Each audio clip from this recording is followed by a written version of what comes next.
Esse vídeo é o acompanhamento da sessão 8 do tema 3, Teoria Formal da Oração, do nosso curso de sintaxe do português, transformado em curso remoto. Então, estamos nesse terceiro módulo do curso, ali no nosso Moodle, já tratamos dos dois primeiros pontos, na sequência do curso, ponto 6 e ponto 7, agora entramos nesse ponto 8, que é o último ponto do módulo. E esse vídeo aqui pressupõe que vocês já tenham acompanhado o material das duas sessões, dos dois pontos anteriores, e tenham assistido o vídeo de introdução ao módulo 3, o vídeo do ponto 6 do módulo 3, o primeiro vídeo sobre o ponto 7 do módulo 3, o segundo vídeo sobre o ponto 7 do módulo 3 e também que vocês tenham visto o vídeo que é chamado Floresta, onde há um exercício de fazer algumas árvores sintáticas, todas remetendo a casos discutidos no módulo 7, ou seja, árvores de sintagmas verbais. E aqui eu vou pressupor todo esse acompanhamento para que a gente possa avançar no ponto importante que é esse último sobre a teoria formal da oração no nosso curso. Tá? Então, isso tudo está pressuposto no que segue. Ainda continuando com os pressupostos do vídeo, o material que eu imagino que vocês já tenham acompanhado no nosso PDF de aulas começa na página 59 e nós já vimos esse início, fomos até passamos, né, no vídeo chamado de 3.6 pela questão da hierarquia temática, que começa na página 60 e vai até a 64. No vídeo que é a primeira parte sobre o módulo, sobre o ponto 7, nós passamos por esses exercícios da página 64 e fomos até essa introdução à representação arbórea na página 67. E completamos até mais ou menos isso que é dito aqui na página 78, então isso também vai estar pressuposto aqui nesse material de agora. Um último ponto sobre os pressupostos do vídeo. Eu vou pressupor também que vocês já assistiram lá atrás, já leram o material sobre o nosso ponto 4, em particular a sua seção 2, projeção sintática e relações gramaticais, porque é disso que a gente vai tratar aqui, essencialmente. Tá? Esse ponto 4 na sua seção 2, na verdade está discutido de forma distribuída entre os vídeos 2.4.1 e 2.4.2, sempre em torno daquela nossa definição de trabalho de oração, como a projeção sintática das propriedades de subcategorização de um verbo, tá? Hoje, aqui nesse vídeo, eu quero salientar essa questão da projeção sintática, de uma certa maneira. Tá bem? Então, isso também está pressuposto aqui na nossa conversa. Nos vídeos sobre o nosso ponto 7, constituência e estrutura da oração, a teoria X+, o que a gente procurou trabalhar parte do pressuposto que a gente conversou bastante naquele vídeo, de que enquanto as teorias sintáticas, de um modo geral, têm essa tarefa, né, de descrever e explicar a formação dos constituintes sintáticos, em particular, as hierarquias de constituintes que formam as sequências gramaticais.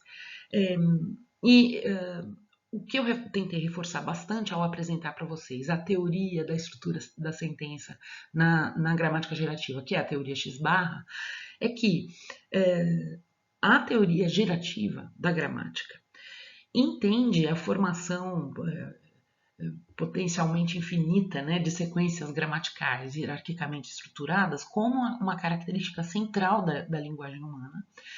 E essa teoria vai particularmente tomar para si a tarefa de descrever e explicar a constituência, não apenas como um dado, a constituência num dado universo de sequências gramaticais, mas sim justamente o ponto da teoria gerativa é explicar este potencial de geração infinita de sequências gramaticais, né? Como uma receita, um algoritmo de estruturação de constituintes. Por isso eu fiquei ilustrando bastante a questão com esse algoritmo do triângulo, e chamei muita atenção para a importância de lembrar da natureza mentalista da teoria da gramática no gerativismo.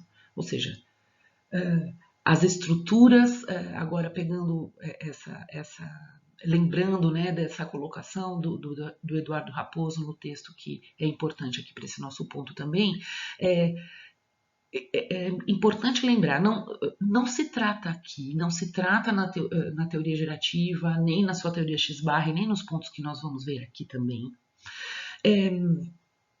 de estudar essas propriedades como se fossem propriedades das expressões linguísticas, propriedades absolutas das expressões linguísticas, consideradas em si mesmas num lugar, sei lá, abstrato, como muitas vezes parece, mas sim como um sistema que é radicado na mente humana. Esse é o objetivo da teoria.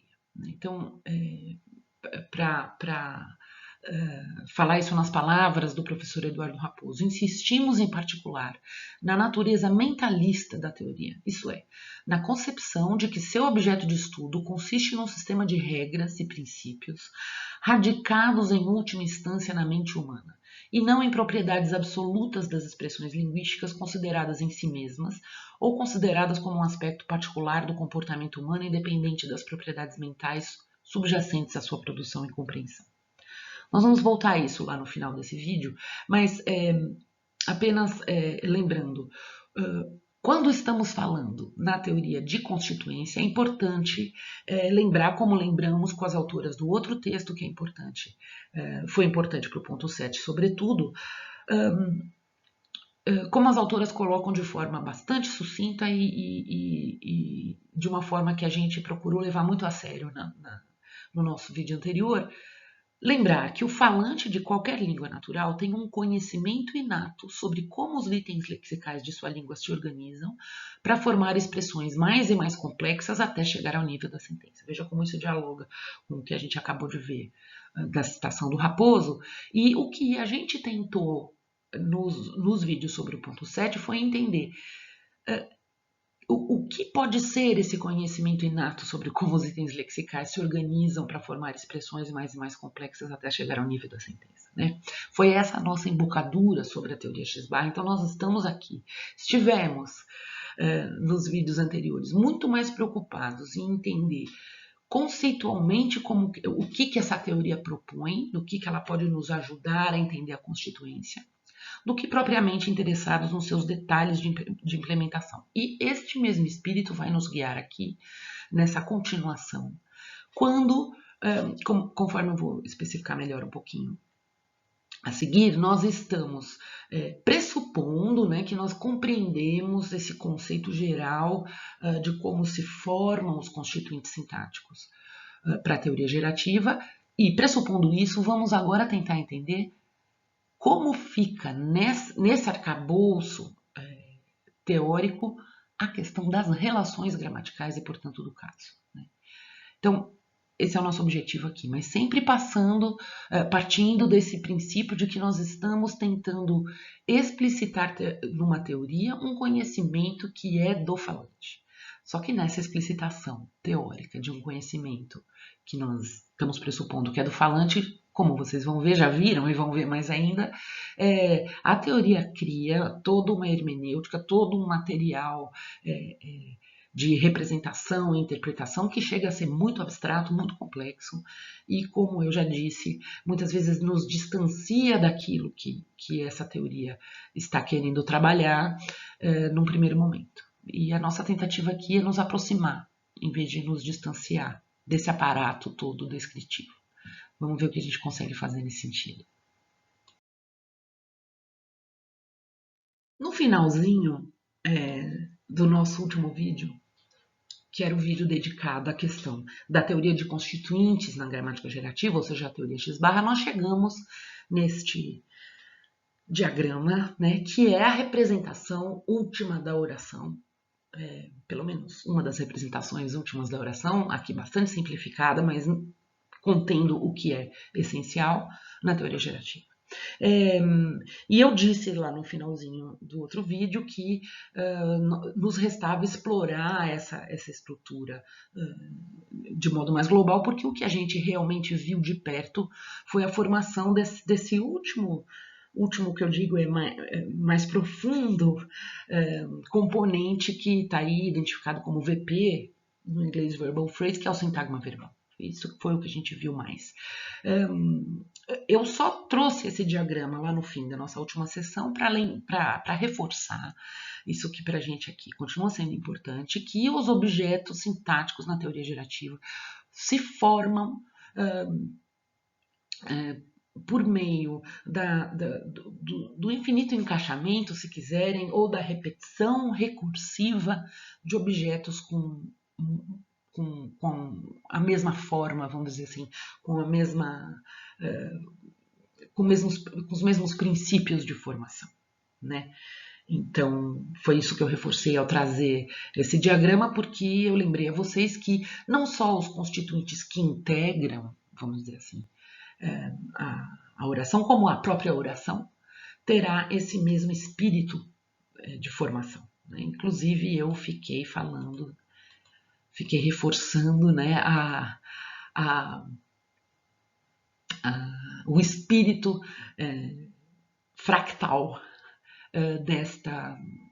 dessa formação da oração como constituinte máximo, composta de vários constituintes isomorfos na teoria gerativa. Foi aí que a gente terminou o outro ponto. E agora o que isso tem a ver com a questão das relações gramaticais, né? É isso que é a tentativa da gente fazer nesse ponto. Que na formação dos objetos sintáticos na teoria gerativa, e sobretudo quando a gente se volta para a formação desse objeto maior, que é a oração, há dois princípios, há dois mecanismos, se quiserem, em ação.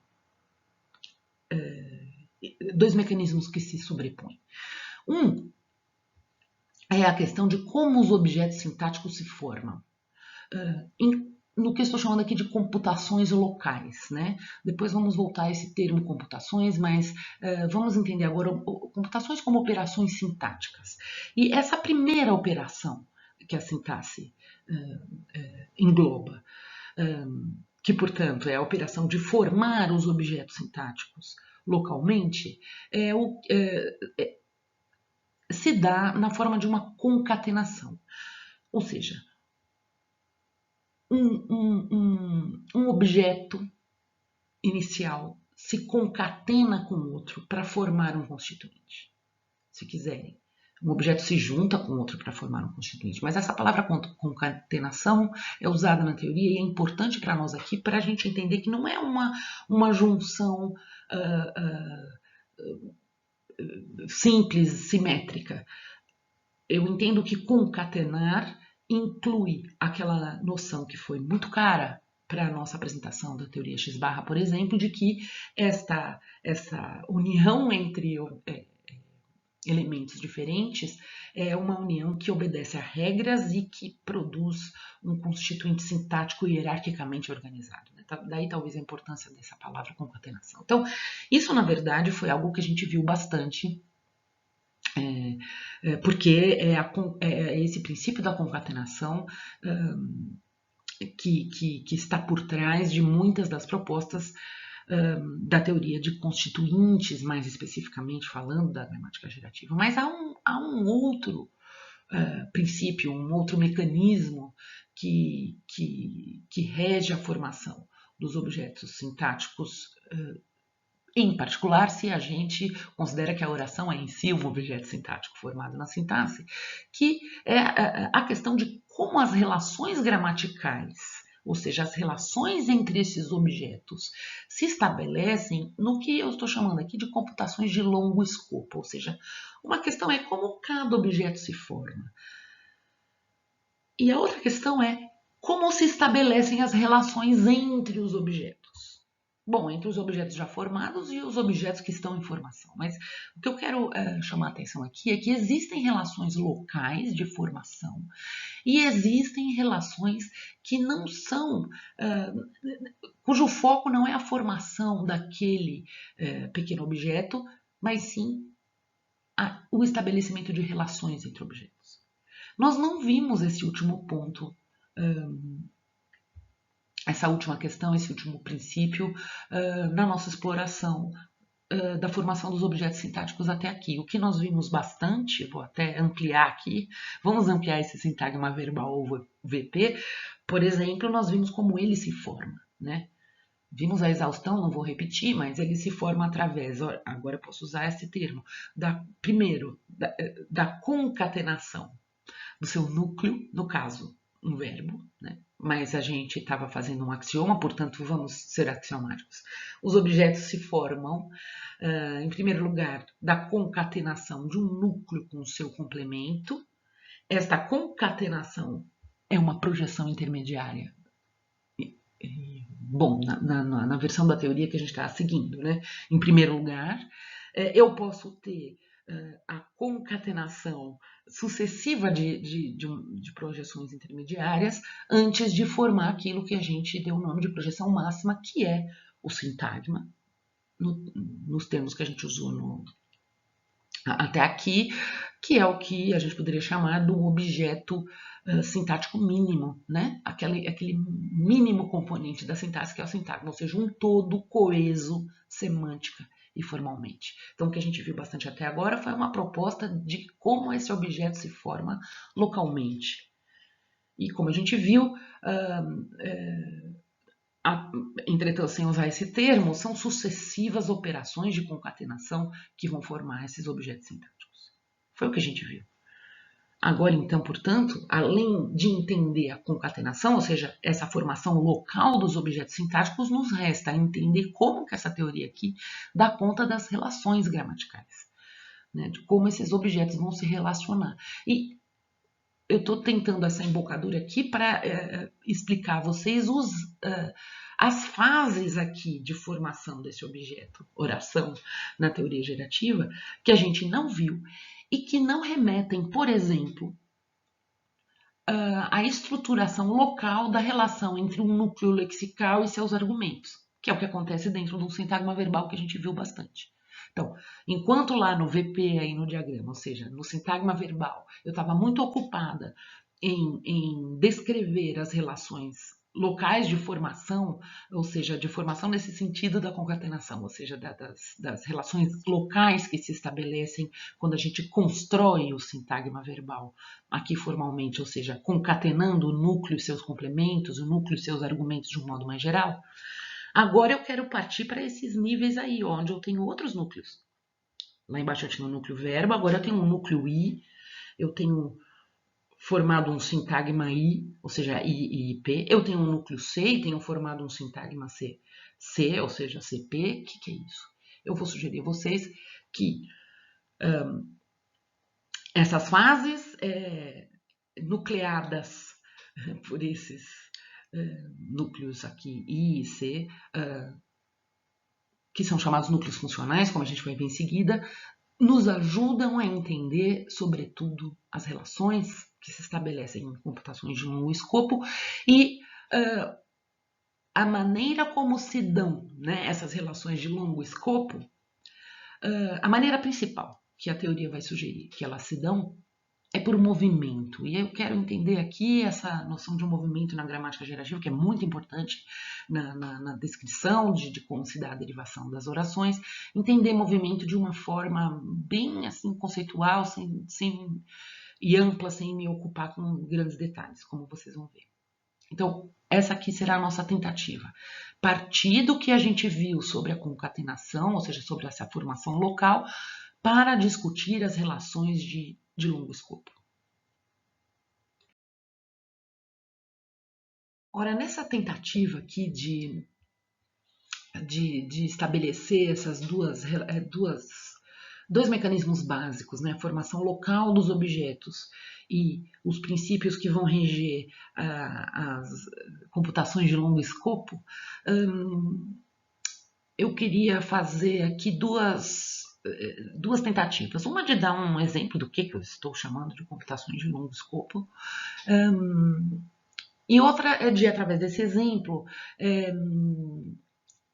começar a discutir esse conceito, né, de movimento, para que vocês percebam o essencial. O essencial, como a gente vai ver, é que essas diferentes etapas aqui, que estão em diferentes corzinhas, né, no meu diagrama, podem ser vistas como diferentes fases da computação sintática, que se relacionam entre si, e o mais interessante de tudo, se relacionam de modo que as relações formadas nos níveis mais abaixo da árvore, mais profundos se quiserem, se preservam conforme outras relações acontecem nos níveis superiores. Ou, se vocês quiserem, as relações formadas nos níveis mais profundos se preservam conforme um constituinte se move. Bom, eu acho que para começar a ver isso, o mais interessante não é o nosso foco central aqui, mas é interessante ver o que acontece com a questão das perguntas. Então, vamos lembrar daquelas nossas brincadeiras com a oração da Rita. A Rita pinta quadros com flores, a gente explorou bastante no vídeo anterior, que eu consigo, e vocês também, porque a gente fez esse exercício junto, pegar duas interpretações possíveis, uma na qual a Rita pinta quadros e esses quadros são quadros que contêm flores, por exemplo, retratam flores, e uma outra na qual a Rita pinta quadro e para isso ela usa flores. Eu já falei que a Rita usa o que ela quiser para pintar, ela pega as pétalas das flores e pinta. Bom, já falamos sobre isso. Lembrem-se também que quando a gente estava falando da formação de constituintes, no último vídeo, a gente fez alguns testes de deslocamento e de perguntas, né, para ver a integridade dos constituintes. Então, por exemplo, no caso da Rita pinta quadro com flores, eu podia imaginar uma pergunta assim: o que a Rita pinta? E a resposta seria quadros. Eu posso imaginar uma outra pergunta que seria assim: com que a Rita pinta? E a resposta seria flores.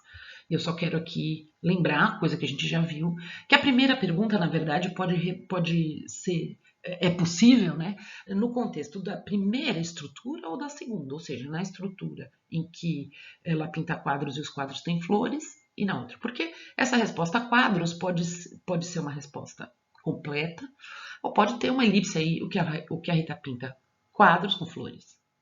Mas isso não é importante, o importante é a segunda. A segunda pergunta, com que a Rita pinta? E a resposta, com flores, só pode remeter à segunda estrutura. Ou seja, aquela estrutura na qual quadros é um argumento de pintar e com flores é um outro argumento de pintar. Já vimos isso à exaustão. O que eu quero mostrar agora é como entender a relação entre esses interessantes objetos que eu formei aí, que são esses sintagmas de pergunta, o que e com o que. Como entender a relação disso com a interpretação que a gente faz? Por quê?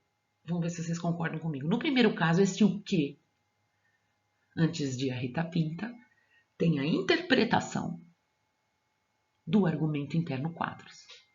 E nesse segundo caso, esse com que tem a interpretação do outro argumento interno, com flores, e só desse ele não tem a interpretação, crucialmente, de com flores como complemento de quadro, certo? Então,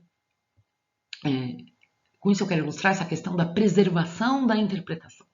Vamos ver, vamos fazer um desenhinho disso ali na área. Ora, um desenhinho possível da pergunta o que a Rita pinta? Com a resposta quadros. Ou até quadros com flores, se a gente quiser, como eu disse. Aqui no caso é secundário.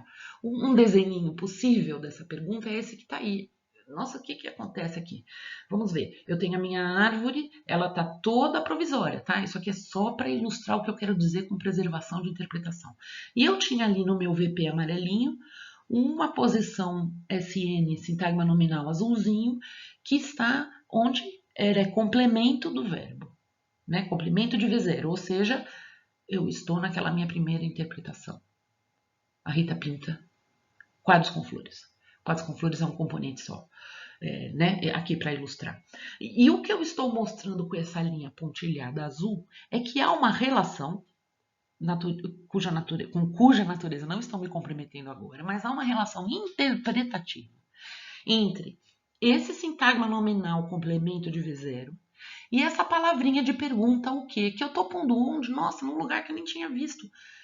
Mas que vocês já podem entender pelo que a gente falou da teoria X-barra, que é o especificador de CP, que é o complementizer phrase, como a gente também já viu, mas só que a gente viu e não explicou o que ele faz da vida, né? Mas agora só vamos ver o seguinte, esse especificador de CP está lá no último, né, a última posição dessa minha árvorezinha aí, pelo menos provisória. Se eu colocar essa palavrinha de pergunta lá, porque depois eu vou sugerir para vocês que essa é uma das coisas que CP faz da vida, faz perguntas. Então, isso inclusive tem uma relação com a linearidade, porque é o que a Rita pinta nessa ordem, que é importante, não central, mas importante. O que a Rita pinta?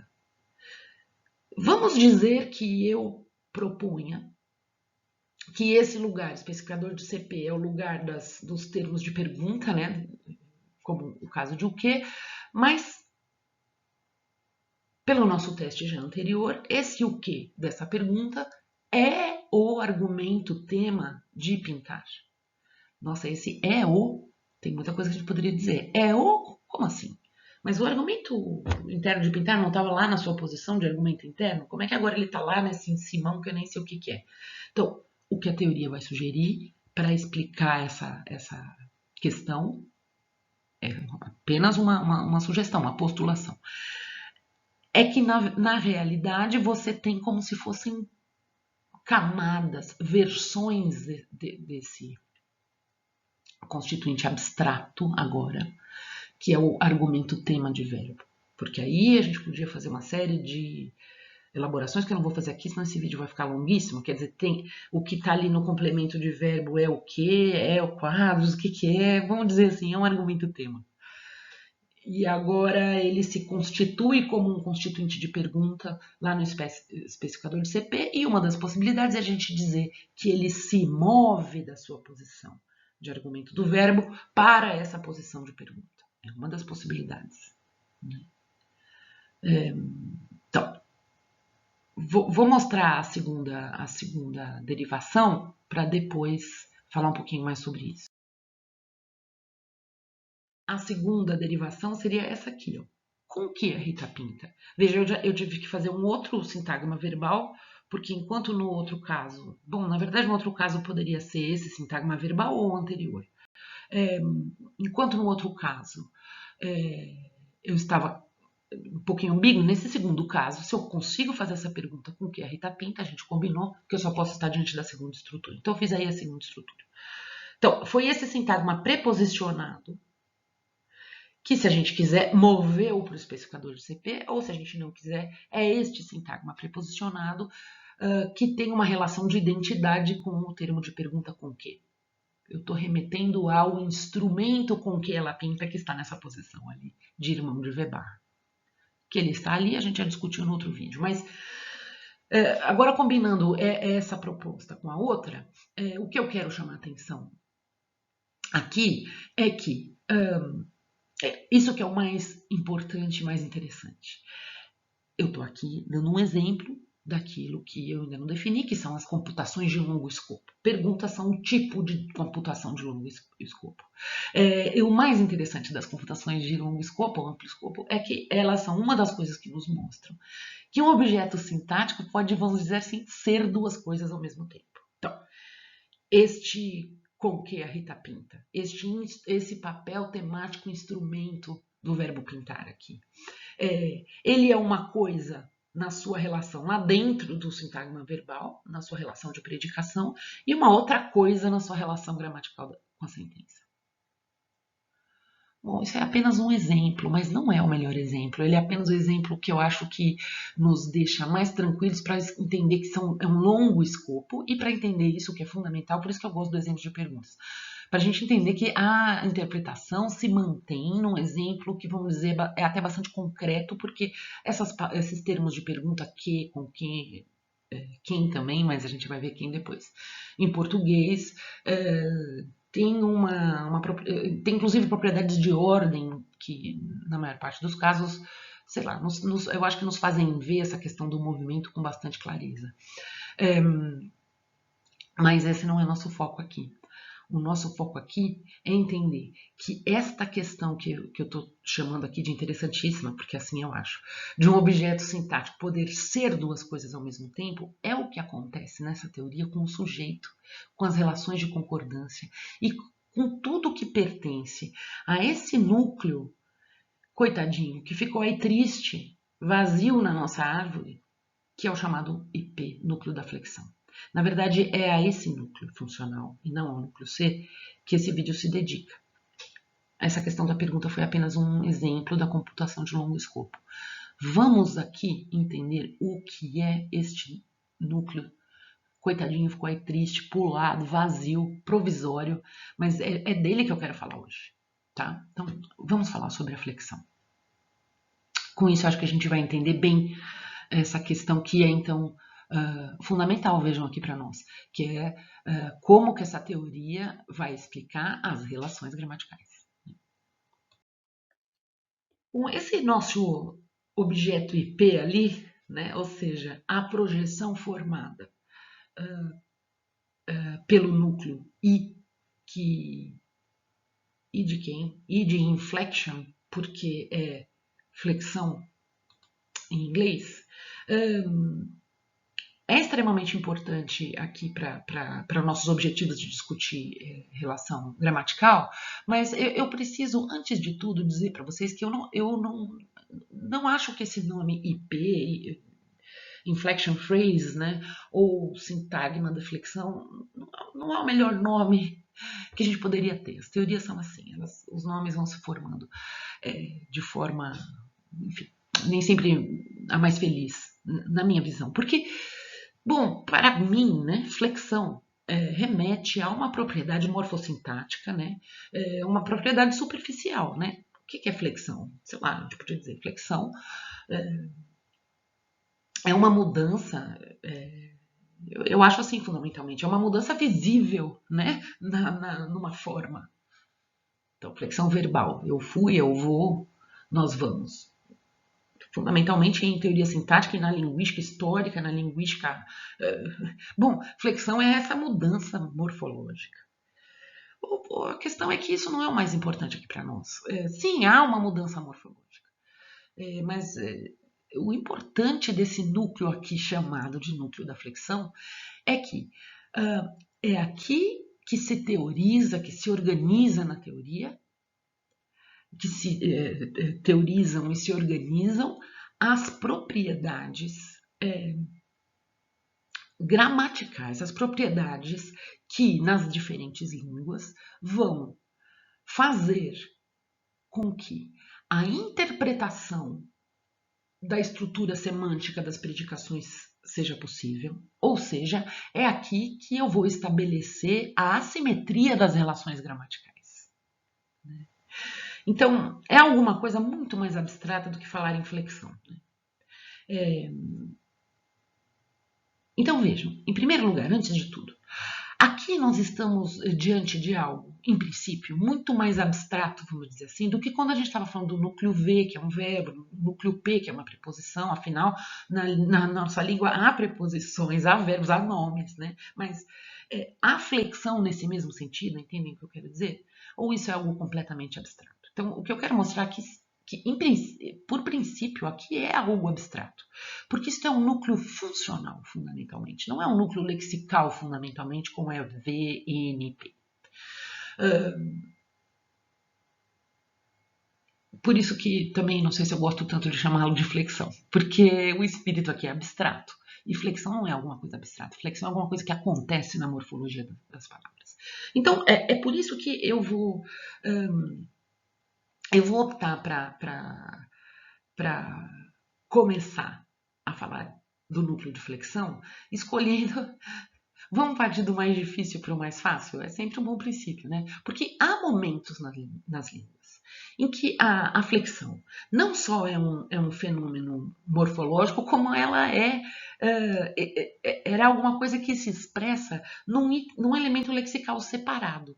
Eu acho que isso é um bom começo para a gente entender por que flexão é alguma coisa separada de, por exemplo, raiz do verbo. Não, digo assim, separada quanto à sua função, né? Então, o que a gente vai falar em seguida é de uma das coisas que eu acho das mais interessantes nas línguas, ou pelo menos numa língua como o português, que são as chamadas locuções verbais, ou seja, instâncias nas quais eu consigo ver no léxico e na morfologia, ou seja, no próprio léxico, não só na morfologia de flexão, eu consigo ver as duas funções dos verbos, separadas em dois termos. A sua função como palavra predicadora e a sua função como portador das propriedades de concordância e de suporte da semântica de tempo e aspecto. Ou seja, eu consigo ver o verbo no que ele tem de núcleo de sintagmas verbais e no que ele tem de núcleo de sintagmas flexionais. Tá? É isso que a gente vai ver em seguida, para tentar começar a entender esse núcleo da flexão.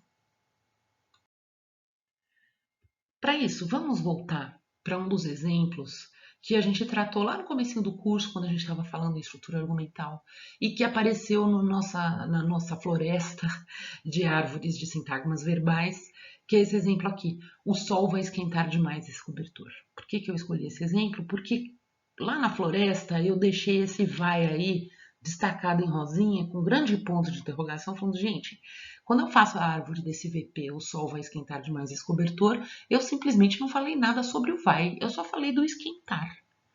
Vamos ver se vocês se lembram como é que a gente derivou o sol vai esquentar demais esse cobertor lá no nosso esqueletinho provisório de VPs, ou seja, de SVs, de sintagmas verbais. A gente fez assim, a gente projetou o V0, né, o V, o verbo predicador, a gente projetou uma posição de complemento para esse verbo predicador, que é o primeiro argumento, primeiro e único, no caso, argumento externo, e a gente projetou uma posição de especificador desse sintagma verbal para o argumento externo. Concretamente, o esquentar é o verbo predicador, esse cobertor é o argumento interno que tem esse papel tema, e o sol é o argumento externo que tem esse papel fonte. E aqui a gente acabou. Né? Portanto, a gente derivou o que está ali no canto superior da tela. A gente derivou o sol esquentar esse cobertor. Inclusive, notem que a minha chavinha acaba ali, né, no sol esquentar esse cobertor, como se a oração... Mas a oração não acabou. O que acabou foi o sintagma verbal, o sol esquentar esse cobertor e o vai. E eu deixei isso em aberto lá na floresta, dizendo que a gente falava disso depois. Bom, como eu digo, depois tem um momento que chega, né?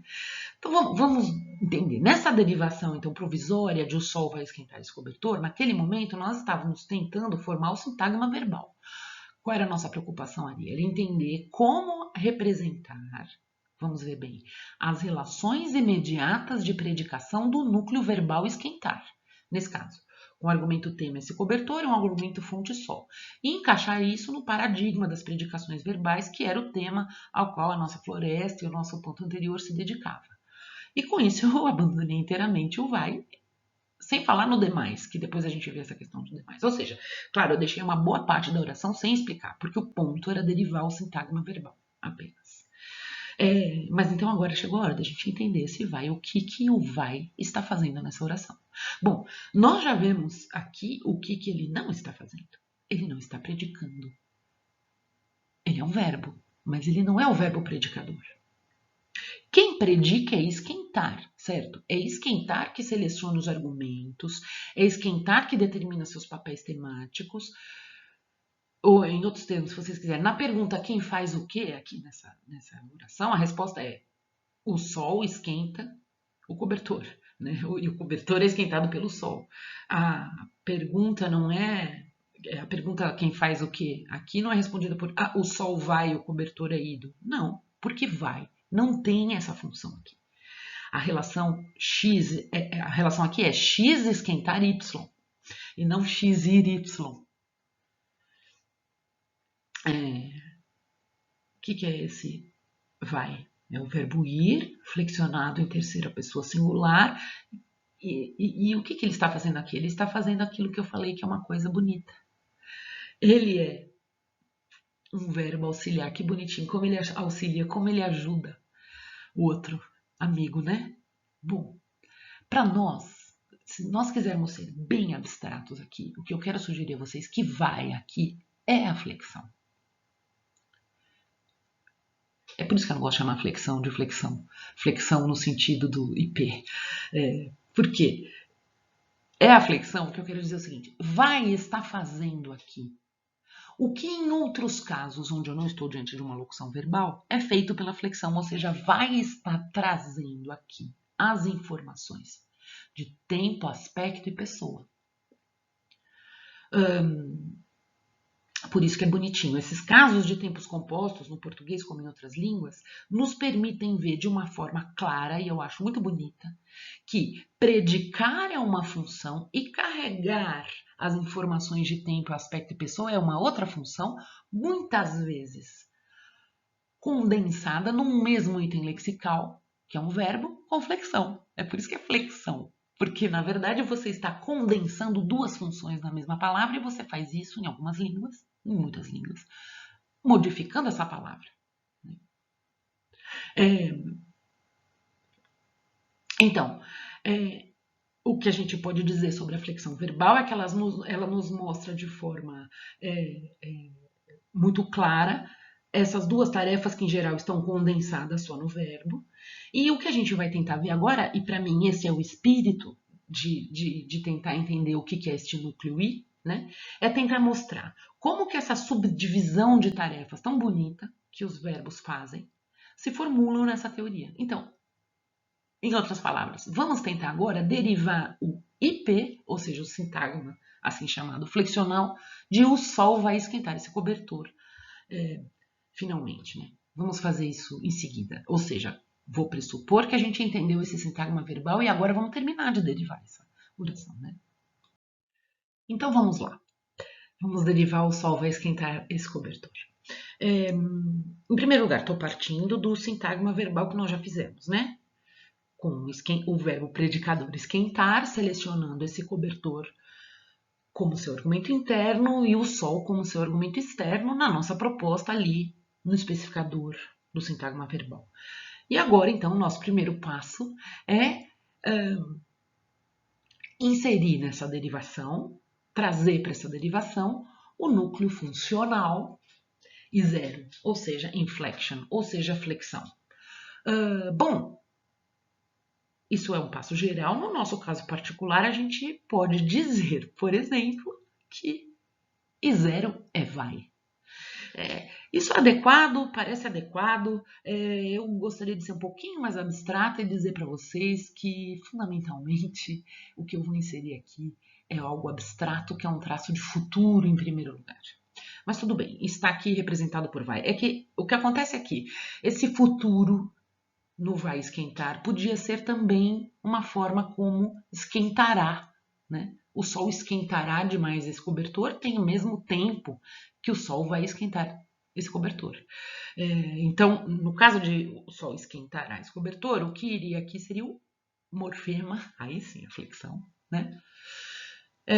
Que também representa futuro.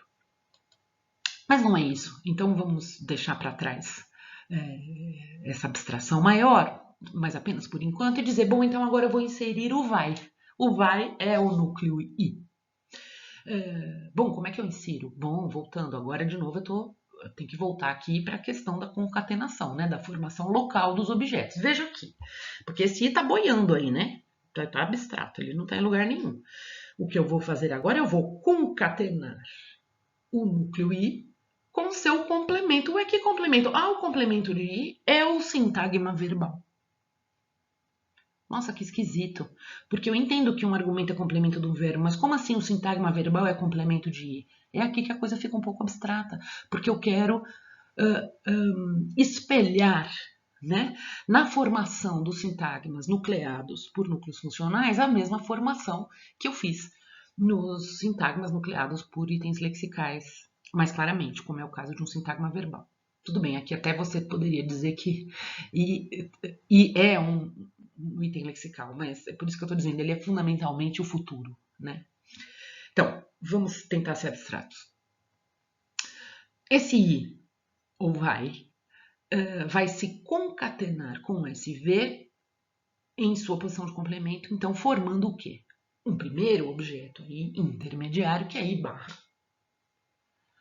Certo? De novo, porque eu estou espelhando a formação de um objeto como SV. Então, o núcleo I, no nosso caso, futuro ou se concatenou com o sintagma verbal em posição de complemento, formando o objeto intermediário I barra.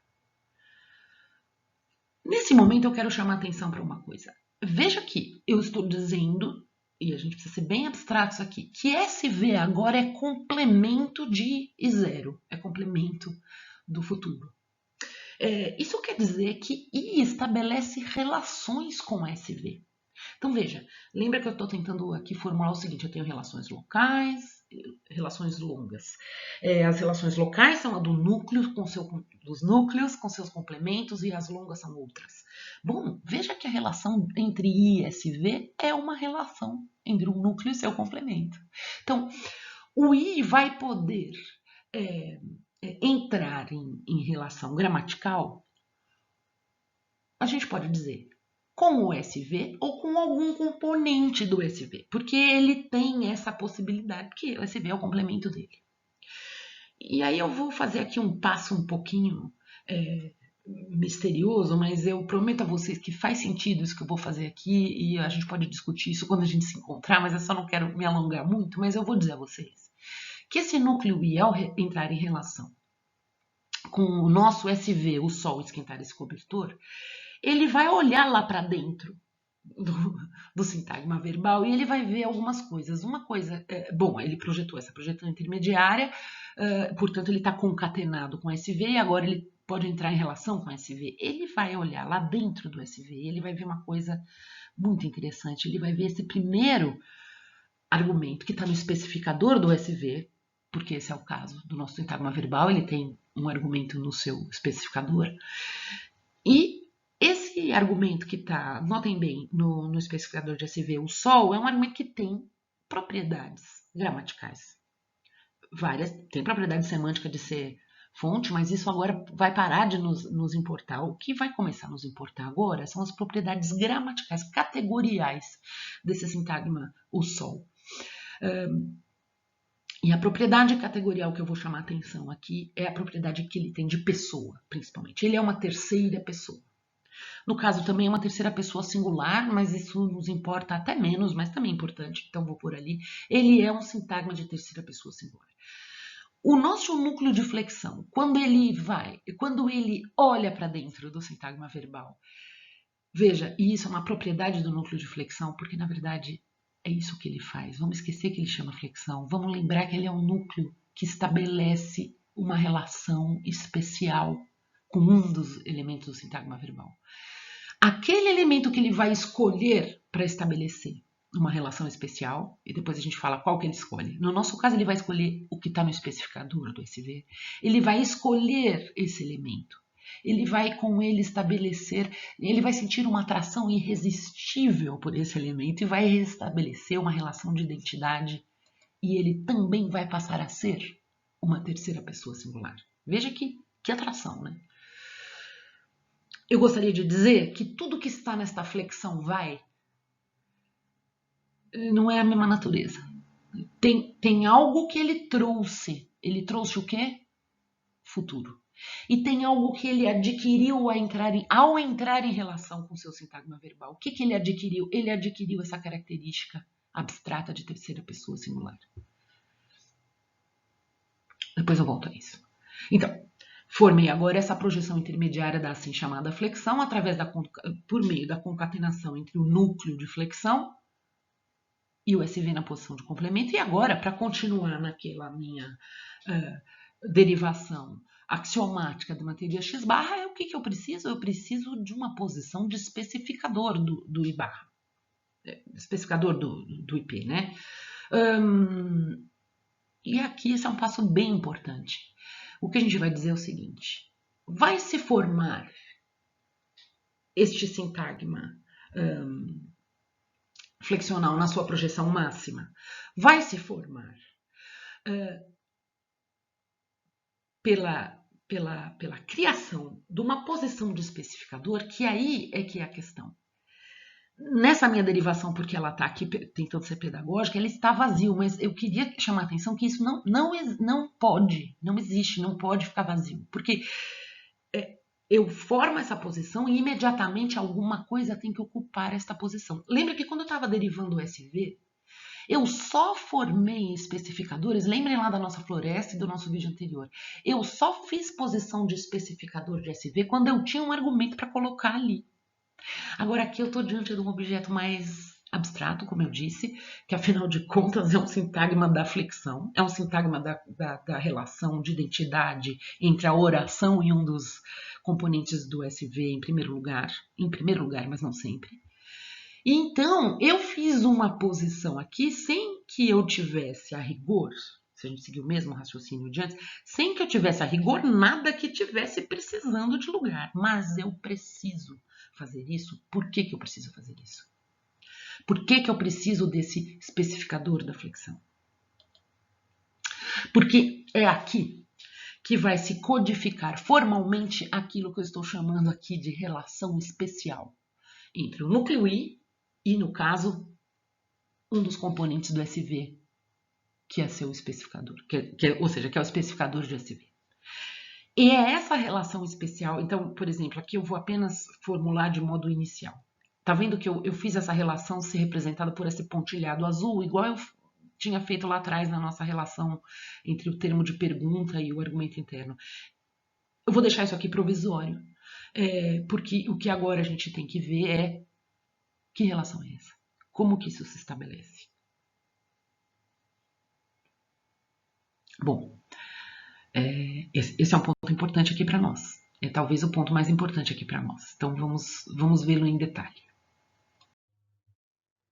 Então vamos ver o que a gente tinha até agora, né? Ali fixo, nada é fixo, né? Mas é só como um passo congelado para a gente entender como que a gente vai derivar dinamicamente, ou seja, qual é a proposta da concatenação, da formação passo a passo, né, desse objeto aí, IP, ou seja, esse sintagma flexional, considerando o que a gente disse antes, ou seja, no nosso caso, o núcleo da flexão vamos dizer, um núcleo lexical, na verdade corresponde ao núcleo lexical vai, que eu falei para vocês, que a marca principal dele é ser o futuro, mas ele está levando também já aí, porque a gente já está no meio do processo, uma marca de terceira pessoa do singular que, como eu tentei colocar, se explica por uma atração irresistível que esse termo, que é o núcleo da flexão, o núcleo de I, uma atração irresistível que ele toma com um dos termos do sintagma verbal. No nosso caso, com o especificador do sintagma verbal, que vai ser o caso mais geral. E ele vai olhar e vai ver o sol ali na sua terceira pessoa singular e vai combinar esses traços, e então os dois vão ficar em terceira pessoa singular. A gente pode discutir isso mais um pouquinho mais para frente, mas por enquanto vamos imaginar esse passo que está demonstrado ali pelo pontilhadinho rosa. Vai e o sol estão ali combinados no seu traço de pessoa e número, mas o importante mesmo é que eles estão combinados no seu traço de pessoa. E essa atração irresistível, né, vai, na verdade, fazer com que o Sol passe a fazer parte do núcleo de flexão. Como fazendo parte do núcleo de flexão? Não entendi, ele já não era parte do sintagma verbal, mas é justamente o que a gente está tentando aqui mostrar que a teoria propõe. Vai propor assim, um argumento como o Sol, ali no especificador do sintagma verbal, ao mesmo tempo ele tem que ser um dos argumentos do núcleo V0, que no nosso caso é esquentar, no nosso caso ele é o argumento com papel temático de fonte, mas ao mesmo tempo ele é o elemento que se combina com a flexão, que concorda com a flexão, que faz a concordância e, portanto, ele vai ocupar aquela posição que eu deixei ali meio no vácuo, coitadinha, que é o especificador de IP. Então, essa ocupação, vamos dizer assim, de um dos termos do sintagma verbal, no caso um argumento fonte, mas isso importa menos. A ocupação de um dos termos do sintagma verbal desta posição de especificador de P pode ser explicada como a manifestação, vamos dizer assim, estrutural desse traço fortíssimo de identidade entre a concordância, né, entre a flexão, vamos dizer melhor, e um dos termos do sintagma verbal. Mas não é só isso. Porque, como a gente pode ver lá para frente, há mais a se dizer sobre o especificador de flexão do que simplesmente a questão da sua identidade, da sua combinação com um dos termos do sintagma verbal. Porque conforme a gente vai ver lá para frente, até mesmo sintagmas verbais totalmente destituídos de argumentos, aqueles sintagmas verbais de verbos como chover, conforme a gente viu na nossa florestinha, até mesmo eles vão ter um núcleo de flexão, porque, vamos dizer, chover não tem argumento, mas tem flexão. Choveu, chover, choverá, vai chover. Então, tem algo a mais aí que a teoria vai querer investigar muito profundamente, para além da expressão argumental, que é a expressão daquilo que na teoria formal é o sujeito da oração. É a forma de pessoa e número com a qual o verbo concorda. Agora o verbo não, a flexão se identifica. Nossa, tudo isso para dizer que eu preciso pôr alguma coisa nesta bolinha provisória que é o especificador de P. Então, no caso, eu vou pôr o quê? Eu vou pôr esse elemento, que é um argumento, que está no especificador de SV, que é o Sol, e essa ligação entre o especificador de P e esse argumento está representada aí por esse pontilhado azul. Agora, veja bem, por que eu preciso ter alguma coisa no especificador de IP? Eu sinto dizer que é porque a teoria manda. Existe um princípio chamado EPP, Extended Projection Principle, se quiserem, princípio da projeção estendida, que diz assim: toda oração tem um núcleo de flexão e todo núcleo de flexão tem um especificador. Proibido não ter. Esta é uma postulação, mas é uma postulação importante, porque é preciso que a teoria tenha essa postulação para conseguir derivar aquilo que é de mais caro, que é a relação gramatical do sujeito. Tá? Então, vocês estão vendo que isso aí é a posição do sujeito, né? Agora, isso é uma coisa, que esse especificador precisa existir, precisa estar projetado em todas as orações, é uma coisa. Agora, como que ele é projetado? Eu vou mostrar duas maneiras básicas. Todas as duas maneiras básicas remetem a essa identificação profunda, essa atração irresistível, no nosso caso, do núcleo da flexão, no nosso caso, pelo argumento que está no especificador do sintagma verbal. Então, uma tradução possível disso, derivacional possível, é dizer, bom, esse termo que está no nosso caso, no especificador do sintagma verbal, ele vai se mover para o especificador de P. Como assim se mover? Ele vai sair daqui e ir para lá. Como assim? Ele saiu e foi para lá. Seria um movimento na estrutura. É uma maneira de ver. Como eu disse para vocês, as regras de movimento são importantes nessa teoria. Para quê? Para a gente entender, vamos retomar o que eu disse, que os constituintes podem ser mais de uma coisa de cada vez, né? Então, para que a gente... Ou seja, aqui, o que ele seria mais de uma coisa de cada vez? O Sol. Ele é o sujeito da oração, porque ele faz a concordância com a flexão vai, mas ele é um argumento de esquentar. Agora, gente, se eu tirei ele dali, como é que pode? Bom, então, toda proposta de movimento vai incluir a proposta de um traço, um rabicho, se vocês quiserem. O Sol, vamos dizer, se moveu para o especificador de P, mas deixou um traço no especificador de SV. Bom, e a teoria vai desenvolver toda uma teoria sobre essa questão do movimento que deixa traços, como que se dão as identificações dos traços. e outras coisas mais. O importante aqui para nós, porque nós aqui não estamos com essa ocupação com detalhes de implementação. O importante para nós é vocês verem o que essa teoria de movimento que deixa traços está querendo expressar. Qual é o conceito? O conceito é o que eu disse antes. O Sol é a um tempo um argumento de esquentar e o sujeito de vai. Nesse nosso exemplo. Então, uma forma de representar isso é dizer o traço de o Sol, ali que ficou no nosso especificador do sintagma verbal, está garantindo a interpretação de o Sol como argumento, aliás, fonte de esquentar. Essa é uma forma de ver. Mas o importante é vocês perceberem. Se a gente deriva por movimento, é fundamental que a gente deixe um traço, né? Que o movimento deixe um traço, porque eu preciso garantir a interpretabilidade desse constituinte em todas as fases. E em cada fase ele vai ter interpretabilidade apropriada para o seu ambiente. Então, no sintagma verbal, ele vai ter a sua interpretação enquanto argumento, né? Que é o que nos importa aqui. Na próxima fase, que é a nossa próxima fase por enquanto, que é o sintagma flexional, ele vai agir como sujeito. Então, por que traço é importante? Porque ele tem que fazer duas coisas ao mesmo tempo. Mas existe uma outra forma de derivar o mesmo princípio que eu vou mostrar em seguida. Então, voltamos ao estágio anterior, né?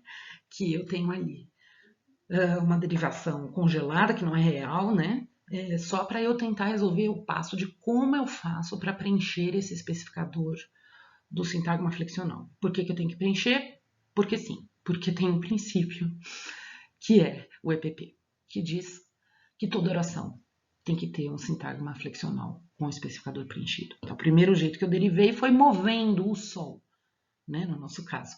Ali, do especificador do sintagma verbal, ele se move para o especificador de IP, deixando no especificador do sintagma verbal um traço.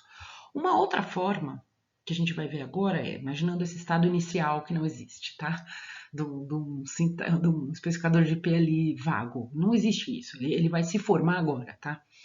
É a gente dizer simplesmente que no especificador de IP, após a concatenação do núcleo I, né, com o sintagma verbal, vai se formar uma cópia de um dos elementos do sintagma verbal. Por exemplo, de um dos elementos do sintagma verbal, no nosso caso, o especificador do sintagma verbal. Vocês podem achar que não é muito diferente. E realmente, pensando bem, não é. Mas é que a questão da cópia me liberta de vários probleminhas do sistema de movimento. Agora, também, se a gente quiser, a gente pode dizer o seguinte, bom, é que a gente aqui está num nível muito abstrato. Veja, a sentença não é o Sol vai, o Sol esquentar esse cobertor. Mas eu gosto do Sol vai, o Sol esquentar esse cobertor. Porque eu acho que se você pronuncia os dois, coisa que não acontece na língua, mas você está traduzindo isso que eu estou tentando aqui muito fortemente retratar para vocês, que o Sol tem duas funções aqui, ele é duas coisas, na verdade não é que ele tem duas funções. Tem um Sol, vamos dizer, que é argumento de esquentar, e tem um outro Sol que é sujeito de vai. Então eu gosto do sistema de cópias porque fica assim, o Sol vai, o Sol esquentar esse cobertor, não abstrato, que não existe, é claro. E porque ele não existe, a gente pode também propor que depois que existe a cópia, há um cancelamento da primeira instância. Bom, e aí quase que a gente chega no movimento de novo, não é? Mas a gente pode dizer, por exemplo, e isso não vai dar para a gente discutir amplamente, que esse cancelamento é só na pronúncia, é só no módulo da fonologia, que na sintaxe existe ali uma cópia do Sol, né? De qualquer modo, eu só queria mostrar essa segunda opção, na qual, em vez de deixar um traço, a gente copia o Sol. A gente faz uma cópia dele numa fase superior da derivação, que é o sintagma flexional. Das duas maneiras, eu estou satisfazendo o EPP. Eu estou preenchendo essa posição. Eu estou projetando um especificador para a flexão. Esse especificador da flexão é o sujeito, efetivamente, o sujeito sintático, o sujeito da oração. Isso é importante para o modelo e o que é importante para nós. Das duas formas, eu tenho o Sol na sua versão argumento do verbo esquentar e o Sol na sua versão sujeito do verbo ir. Ou seja, que tem esse traço de concordância de pessoa, fundamentalmente, com esse termo que a gente está dizendo aqui, que é apenas um núcleozinho, uma função de flexão. Então, essa é a segunda forma de derivar por cópia. Vamos fazer tudo de novo? Vamos imaginar que a gente começou ali com um núcleo verbal que fez uma primeira projeção intermediária selecionando o seu complemento, sendo que esse núcleo verbal era esquentar e seu complemento ali nessa posição imediata esse cobertor. Depois dessa primeira projeção intermediária, o nosso verbo fechou o seu sintagma verbal, selecionando um outro argumento, o Sol, com esse papel temático de fonte, no seu especificador. A gente já tinha visto isso bastante, o que a gente viu agora com mais vagar foi o momento em que eis que surge o núcleo da flexão. Surge da onde? Da derivação. Ele podia simplesmente ser um objeto aqui puramente abstrato e funcional, mas no nosso caso, no caso da nossa sentença, o Sol vai esquentar esse cobertor, esse núcleo vai. Corresponde a uma palavra, né? Eu falei para vocês que eu prefiro que a gente diga que esse núcleo é futuro, né? Mas, enfim, no nosso caso ele é uma palavrinha vai, o núcleo da flexão. Então, o núcleo da flexão agora vai se concatenar ao sintagma verbal. Como assim? Bom, o núcleo da flexão vai tomar o sintagma verbal como seu complemento. E aí eles vão se concatenar. Nesta primeira união é formada uma projeção intermediária e, conforme eu sugeri a vocês, há aqui uma questão importantíssima e que diferentes momentos da teoria vão inseri-la em diferentes momentos da derivação, inclusive em momentos separados desse, mas é importante notar que esse constituinte argumental, o Sol, que está aí no nosso especificador do sintagma verbal, ele tem traços de terceira pessoa e singular. Da onde que ele tem esses traços? Bom, isso a gente poderia até discutir, mas vamos dizer que ele traz consigo esses traços. É uma propriedade desse item lexical, uma propriedade morfossintática, uma propriedade lexical, isso poderíamos até discutir, mas o importante não é na derivação que ele toma esses traços de algum lugar, não é nessa nossa derivação, ele já tem esses traços. É uma palavra de terceira pessoa singular, vai. Por uma atração muito irresistível, a nossa flexão será de terceira pessoa singular. Isso é um passo que ficou meio sugerido aqui, mas depois eu digo da importância dele. Bom, então, primeira coisa, a concatenação do núcleo flexional com o sintagma verbal fizemos e projetamos essa projeção intermediária, mas nós não acabamos porque nós precisamos projetar um especificador para a flexão, para então fechar nosso sintagma flexional. Então fazemos isso, projetamos nosso especificador, ele já se projeta ali com alguma coisa. No nosso caso, este alguma coisa é um dos argumentos do sintagma verbal, aquele com o qual se formou uma relação de identidade com o núcleo de flexão e que a gente discutiu, nossa, mas como é que ele foi para lá? Bom, ele foi movido para lá ou o que tem lá é uma cópia dele. Eu aqui estou seguindo um pouco o que é uma cópia dele, se vocês quiserem. Nesse especificador da flexão tá a parte, vamos dizer assim, superior e pronunciada da cópia, e lá embaixo a gente pode apagar assim e falar, olha, tá lá um fantasminha. Me importa muito pouco isso aqui nesse momento, né? O que importa é que vocês notem que o Sol, né, no nosso caso, precisa ser ao mesmo tempo o argumento fonte de esquentar e o elemento que concorda com vai, né? Que cada uma dessas cópias é interpretável segundo o ambiente que está, né? Então, a presença do fantasminha ali do Sol em SV garante que a oração seja interpretada como o Sol sendo fonte de esquentar, né? E a presença do Sol, ou de sua cópia no especificador de P, garante que a gente tenha o constituinte que faz a identidade com a flexão e que, portanto, vai mostrar os mesmos traços formais, por exemplo, no português de pessoa e número. E, portanto, é isso que eu queria simplesmente ressaltar, repetindo isso tudo mais uma vez. O especificador de P é o sujeito da oração.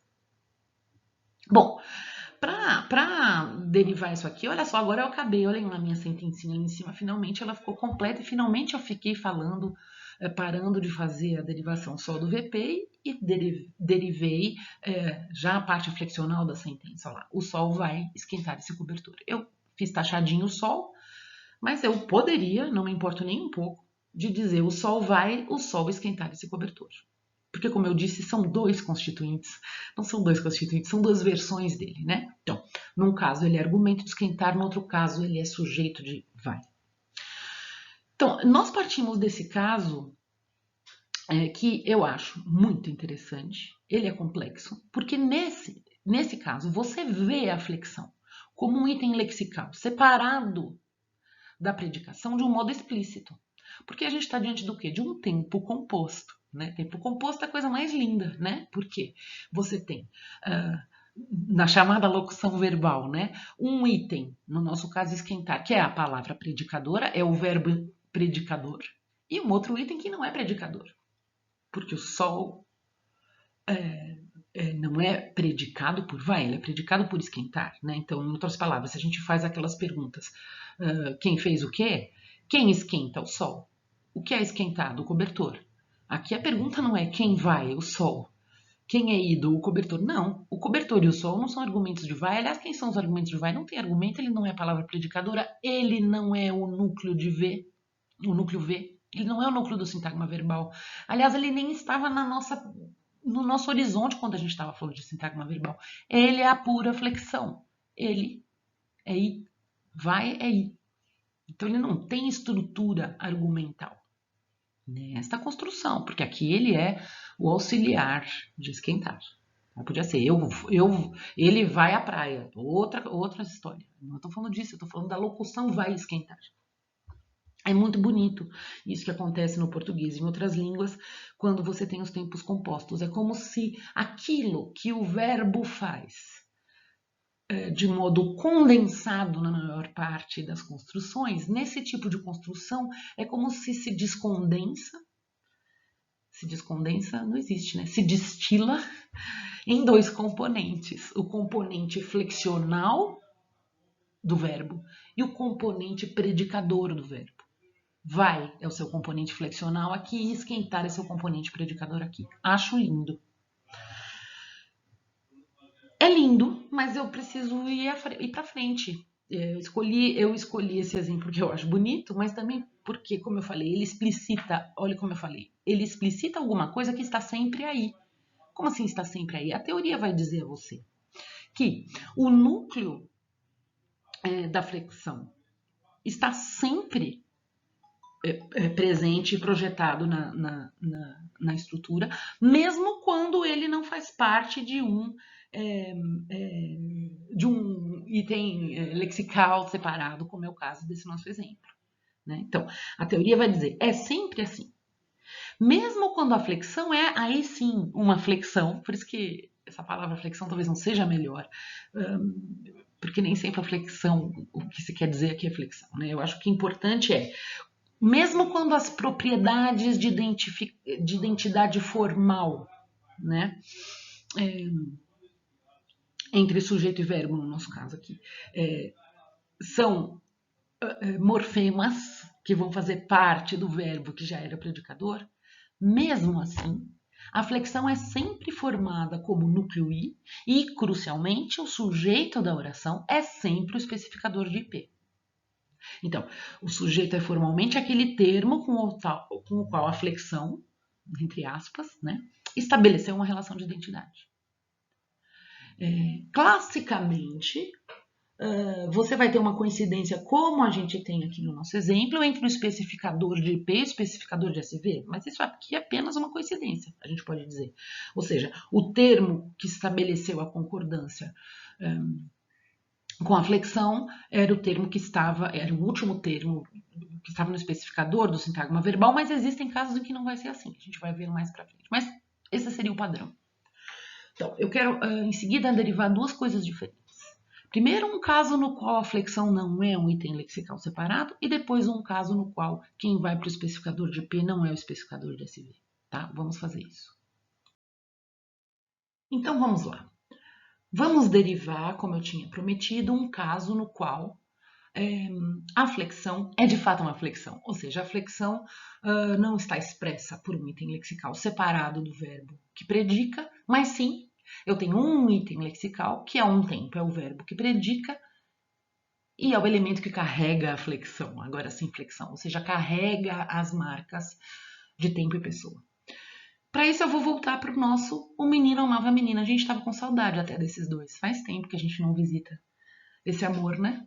Então vamos derivar aqui o IP de O Menino Amava a Menina, notando que até agora eu dei esse golpe de derivar apenas o VP, o menino amar a menina. Agora sim, eu vou inserir a concordância e as marcas sintáticas que nos importam aqui. Mas então vamos voltar à derivação do sintagma verbal dessa oração. É muito simples, a gente já viu, ela é o nosso padrão, né? Eu tenho o primeiro conjunto formado pela concatenação entre o núcleo verbal e seu argumento interno, no caso, amar, que na verdade eu vou sugerir para vocês agora que a gente pare com esse negócio de amar aqui, porque em particular no português, o infinitivo pode ser já uma flexão, né? Não quero entrar nesse mérito, mas vamos então agora sugerir que o que eu tenho ali é a raiz do verbo amar, tá? Amo.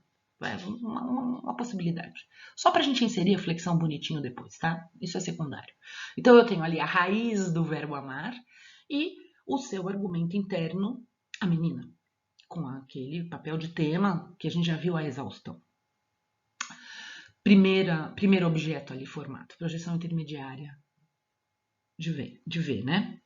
Em seguida, eu vou fechar o meu sintagma verbal projetando na posição de especificador o outro argumento, o menino, com esse papel temático de experienciador que a gente também já discutiu. Então, bonitinho tá ali meu sintagma verbal transitivo, padrão, bonitinho, com um argumento na posição de complemento e um outro argumento na posição de especificador. E agora, vamos derivar o sintagma flexional. Agora é que a coisa fica um pouco mais abstrata do que o que a gente fez para o sol vai esquentar o nosso cobertor, porque eis que surge o núcleo de flexão que não está expresso por um item lexical separado do predicador, como era o caso anterior, mas sim agora a gente pode ver, inclusive a motivação desse nome, desse sintagma flexional, o núcleo I aqui é a flexão. Ava. Ai, que ruim. Ou seja, é por isso que quando eu falei de vai, eu falei, vamos dizer que o núcleo I é o passado. O passado, esse tipo de passado podia ser amou, mas é amava, a gente pode discutir isso mais para frente, mas o que importa é, o núcleo I aqui são todas essas informações, em primeiro lugar, de tempo e aspecto, que vem da onde? Vem dela mesma, tá? Não é formada aqui nessa nossa derivação. Aparece, surge, eis que surge. Eis que surge aqui no abstrato que não existe, mas ela já surge se combinando com o sintagma verbal, né? Ou seja, eu vou primeiro fazer um primeiro objeto, que é a concatenação da flexão com o sintagma verbal. Veja como eu já estou num grau mais abstrato. Conforme eu tinha dito para o sol vai esquentar esse cobertor, essa flexão vai estabelecer uma atração irresistível por um dos termos do sintagma verbal, no nosso caso. De novo, esse termo com o qual ela vai estabelecer essa relação é o especificador do sintagma verbal, o menino, que tem esse traço de terceira pessoa singular, então eu posso dizer que essa identificação irresistível se traduz na flexão de terceira pessoa singular que Ava também expressa. O problema é esse, né? O bonito é isso, talvez. Esse morfema Ava, a um tempo tem a informação de passado e a informação de terceira pessoa do singular, ou seja, ela é um morfema de tempo aspecto, é um morfema de pessoa. Depois a gente poderia até discutir que condensação maravilhosa é essa que acontece nessa terminação, né? Mas só queria que vocês percebessem que conceitualmente são duas coisas diferentes. Uma coisa é ter tempo e aspecto, outra coisa é ter pessoa, né? Mas enfim, essa identidade que se forma entre quê, gente? Entre o núcleo da flexão e um dos elementos do sintagma verbal, no nosso caso, e no nosso caso, o especificador do sintagma verbal, é o que vai explicar que, ao terminar essa derivação do IP, esse termo profundamente identificado com a flexão, que no caso é o especificador do sintagma verbal, seja também o especificador do sintagma flexional. Se vocês quiserem, porque ele se moveu para lá, se vocês quiserem, porque eu fiz uma cópia e apaguei e deixei como fantasminha essa segunda versão. Importa pouco. Importa pouco como é que eu implemento isso aqui. O que importa é vocês verem aqui nesse exemplo o menino ama a menina, agora finalmente construído como o menino amava a menina, ou seja, já um objeto sintático mais completo, onde eu tenho na minha arvorezinha descrito não só o sintagma verbal, ou seja, a relação de predicação entre esse núcleo verbal e seus argumentos, mas também tenho descrita a relação entre um desses argumentos e o verbo, que a gente chama de uma relação de concordância, mas também importa menos isso. O que importa é a identificação entre um desses argumentos e o verbo, de modo que, e isso é o que a gente vai ver em seguida, é importante, de modo que a relação gramatical entre o menino e a amava nos permite interpretar a estrutura argumental de amar nessa construção. Então, dois aspectos a serem reforçados aqui. Primeiro, a estrutura de um menino amava a menina, a estrutura agora até o nível IP é absolutamente análoga ao sol vai esquentar o cobertor, apesar de eu não ter aqui um item lexical separado para dizer, olha aqui a flexão, né? Só que, ironicamente, aqui eu tenho de fato uma flexão, mas não é um item lexical separado, né? Esse é o espírito da coisa. Claro que a maior parte dos casos vai ser mais semelhante ao menino amava a menina do que o sol vai esquentar esse cobertor, né? Mas eu comecei com o sol vai esquentar esse cobertor para mostrar como flexão pode não ser flexão, pode ser uma propriedade que é carregada por um item lexical separado. Aqui não.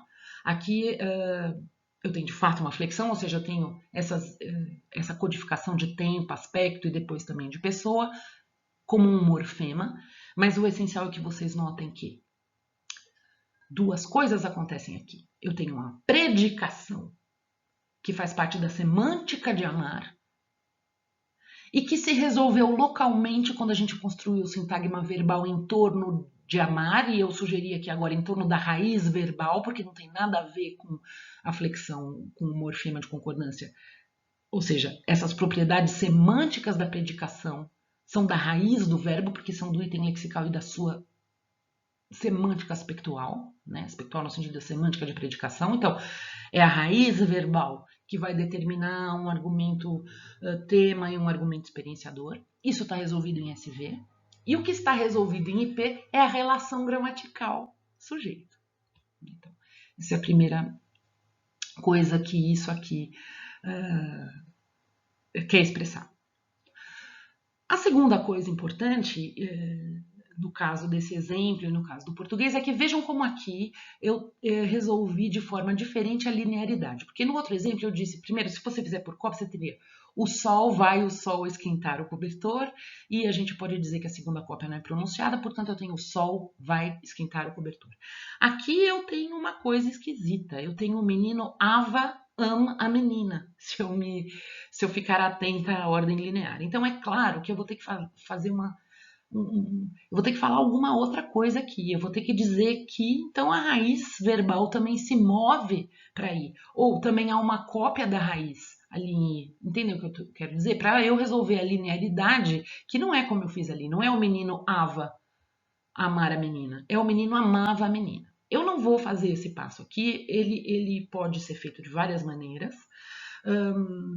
Mas eu só quero chamar a atenção que vejam como a teoria de movimento vai precisar, por causa disso aqui, vai precisar não só ter uma explicação para o movimento de sintagmas, como também para o movimento de núcleos, né? Se eu quiser dizer que o menino moveu ali do especificador de SV para o especificador de IP nessa minha formulação, eu vou ter que dizer que a raiz AM também moveu, só que aí moveu da sua posição de núcleo do SV para a sua posição de núcleo de I. Só para eu fazer a linearidade, amava, e fazer o menino amava a menina. Tá? Mas eu não vou me importar com isso aqui no momento, porque senão a gente vai ficar aqui muito tempo fazendo as derivações. Uma possibilidade é dizer isso se resolve num outro momento, que não é o momento da derivação sintática, é uma questão morfossintática. Importa pouco. Mas é por conta disso que eu preferia, mas não fiz, dizer que o núcleo I não é AVA. Isso aí tá só para ser pedagógico. O núcleo I é passado, terceira pessoa singular. É bem abstrato. Porque aí a gente pode dar essa linearidade num outro momento. Mas enfim, essa era a minha derivação. Essa derivação aqui seria a mais padrão, né? Porque o que eu tenho aí? Eu tenho uma sentença toda bonitinha, como eu disse para vocês lá no começo do curso. Eu tenho uma ordem básica, né? Eu tenho um verbo que é transitivo, o sujeito vem antes, o argumento interno vem depois, tão bonitinho, transitivo, com 2 lugares. Bom, a gente podia ver como é que é quando tem situações menos padrão. Então a gente vai ver isso para depois voltar a essa questão abstrata da linearidade da flexão. Vamos aqui partir para uma derivação um pouco menos padrão. Ou seja, vamos pegar um dos nossos exemplos da nossa floresta e dos nossos outros materiais, onde eu tenho, no qual eu tenho um verbo com um argumento só.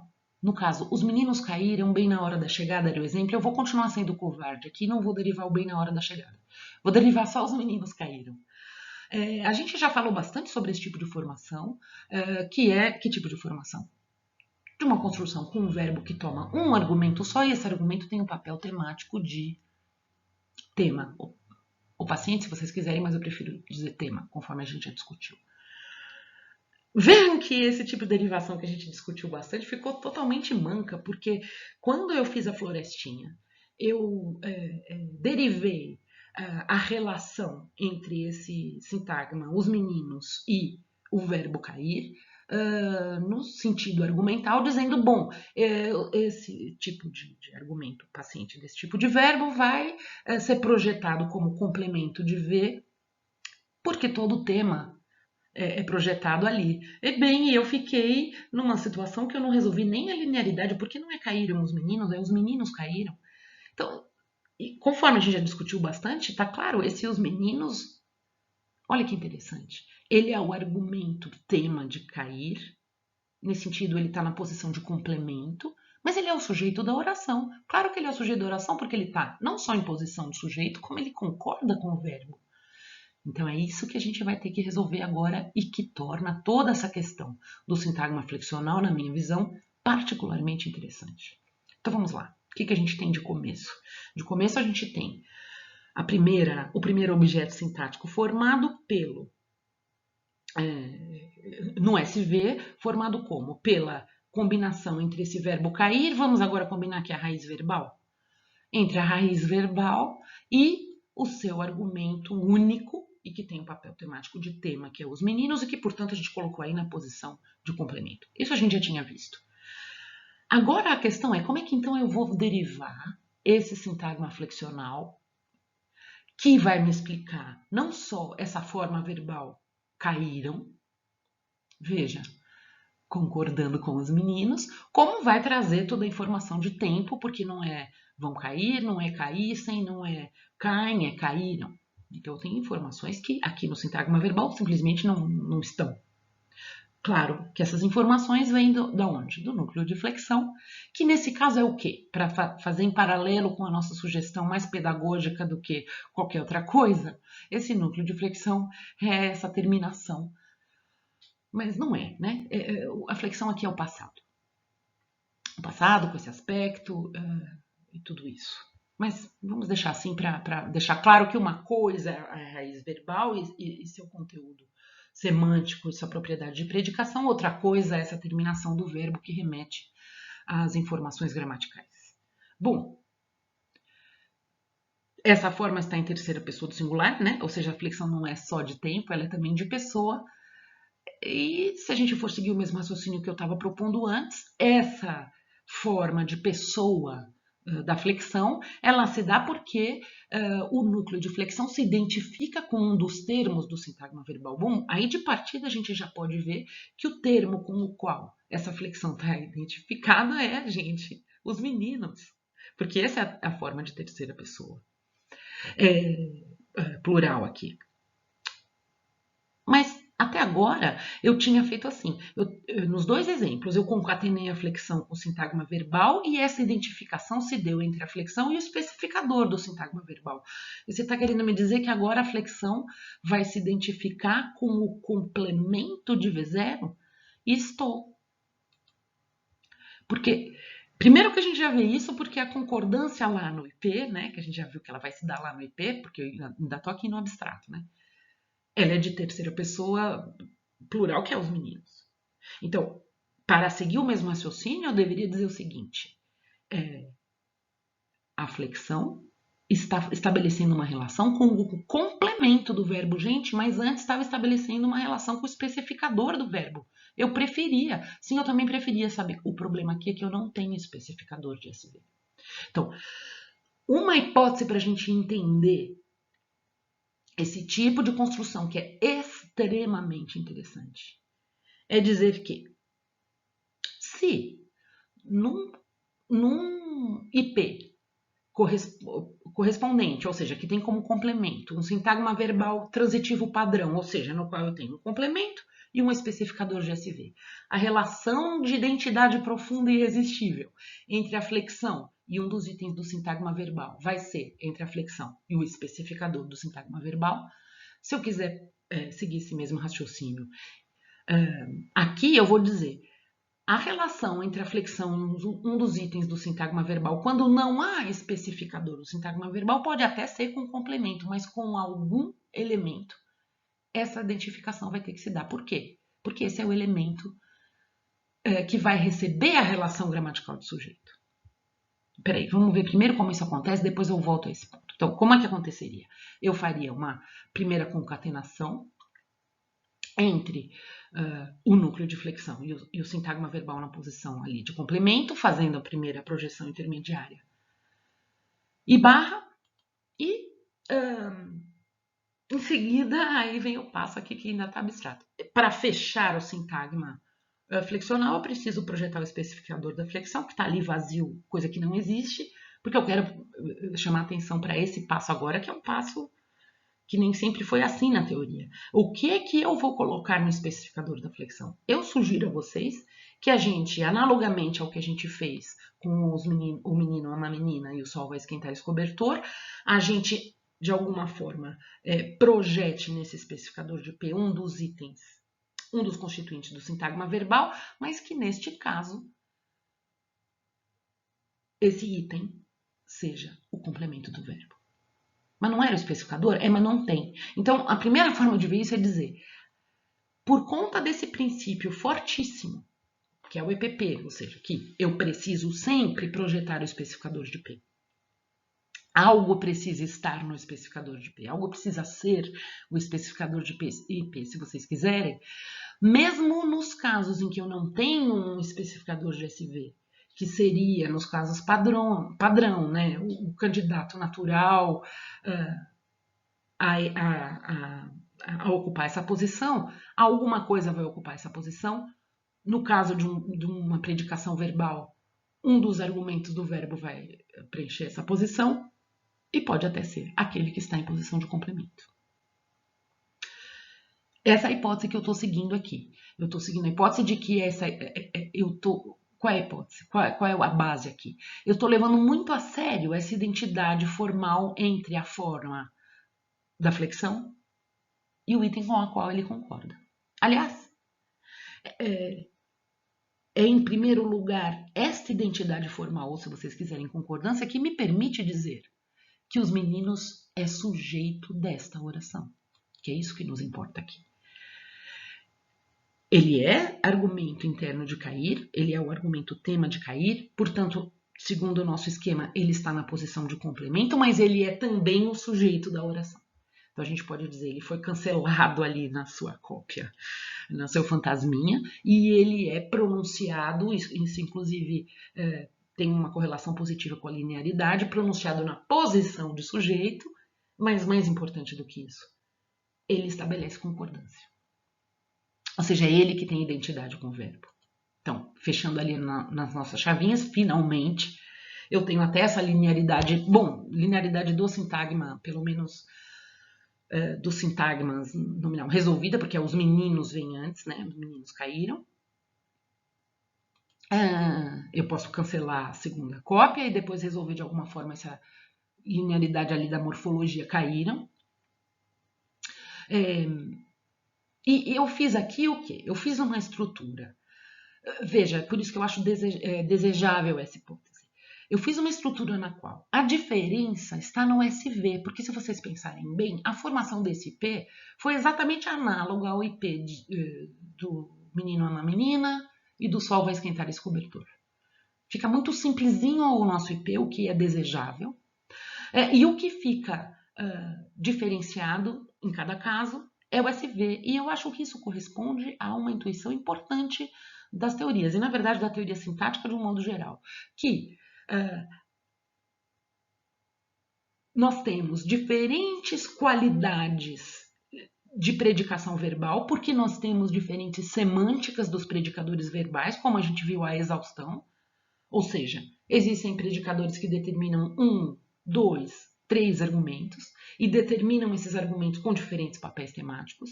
Isso é uma grande variedade que a gente percebe que se organiza em classes de predicadores, como a gente viu. E isso não é alguma coisa que eu precise explicar na teoria, porque isso é um dado das línguas. Isso acontece. A gente vê acontecer. Isso não é uma questão da teoria gerativa e da teoria da sintaxe, isso é uma questão tipológica, né? Acontece isso. Então, é interessante numa gramática formal, na minha visão, que se eu tenho um lugar onde, mesmo no modelo assim tão axiomático como a teoria gerativa, se eu tenho um lugar em que as coisas podem ser diferentes, são assimétricas, que isso corresponda a uma variação na língua, e que aqueles lugares mais formais, mais teóricos da minha derivação não tenham tanta variação. O que eu estou querendo dizer? Eu estou querendo dizer assim, não me parece inconsistente com o modelo eu ter diversos tipos de árvores de sintagma verbal, mas só um tipo de árvore de sintagma flexional. Porque o sintagma verbal vai depender da qualidade semântica do predicador. E o sintagma flexional não deveria. Porque como ele é uma postulação teórica minha não da teoria, ora, se eu estou numa teoria axiomática, estou postulando um nível abstrato, quanto mais ele for homogêneo, melhor. É assim que eu vejo. Então, essa seria uma forma da gente explicar esse tipo de construção na qual eu tenho o quê, fundamentalmente? Uma predicação na qual a estrutura argumental é o predicador toma apenas um argumento e esse argumento, sem dúvida, tem esse papel temático de afetado, né? Ou seja, na nossa nomenclatura, esse argumento é tema. Então, eu faço um sintagma verbal para ele, no qual, basicamente, o que acontece é que eu não tenho especificador do sintagma verbal. Por que não tenho? Porque eu não tenho um argumento para pôr ali. Não tenho um outro argumento, só esse tema. E eu derivo o sintagma flexional dele de alguma forma, trazendo esse argumento tema para a posição de especificador de P, seja por cópia ou por movimento, me importa pouco aqui. O que me importa é eu codifico aqui, abstratamente, alguma coisa que a gente não abstratamente, vê na oração que é a concordância entre os meninos e a flexão caíram. Resolvo, inclusive, a linearidade, mas isso me importa menos aqui, mas importante.